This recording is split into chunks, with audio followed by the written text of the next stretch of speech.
Well, we'd like to settle into some stability, and we'll do that. We have a game plan to go in tonight. We'll see how it goes, and we'll make our decisions accordingly. Mike, Tampa's used 7 defensemen first 2 games so far. Just generally speaking, what's it like, or what changes do you have to make when you do face a team with 7 defensemen? I don't think it changes anything we do.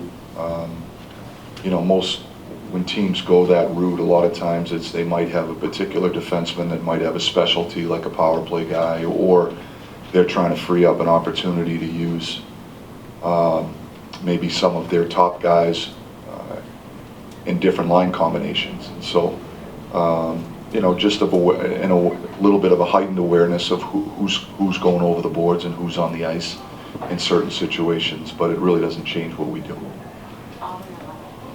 How much does them having that change what they be looking to their line for your It's not going to change.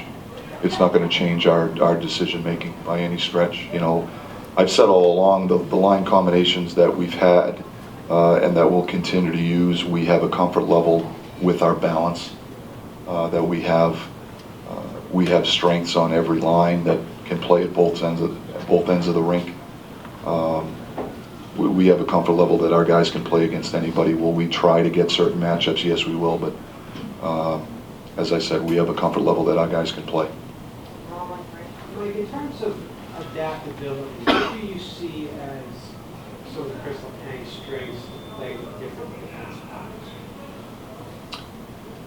Well, I think Chris is he's a guy that I think he's easy to play with because he skates extremely well, he defends with his stick extremely well, and he has great puck skills.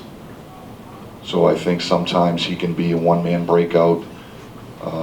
I think sometimes he offers great support to his partners because of his mobility and his awareness of where they are in the rink. Chris is a very talented defenseman. He can play.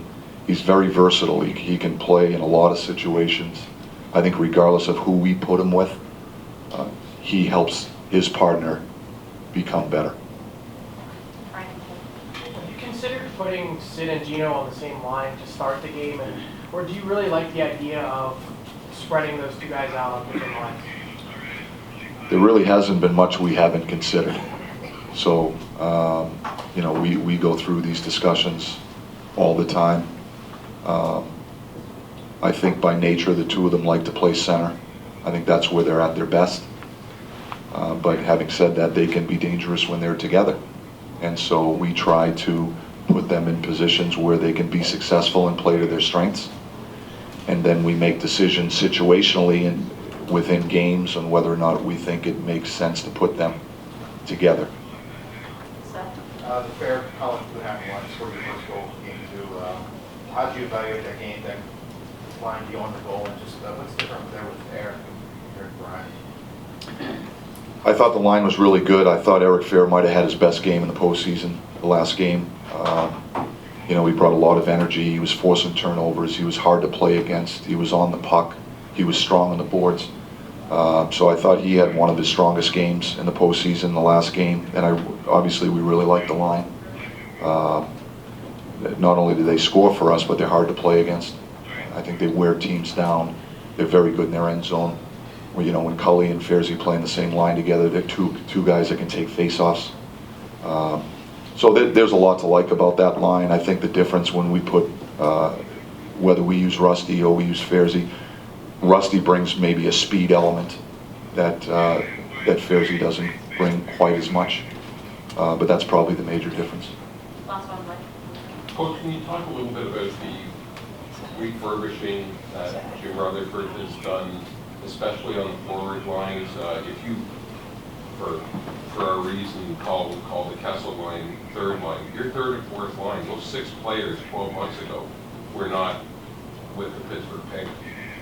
Well, I think he's done a terrific job as far as retooling the roster and giving the coaching staff the means to play the way we want to play.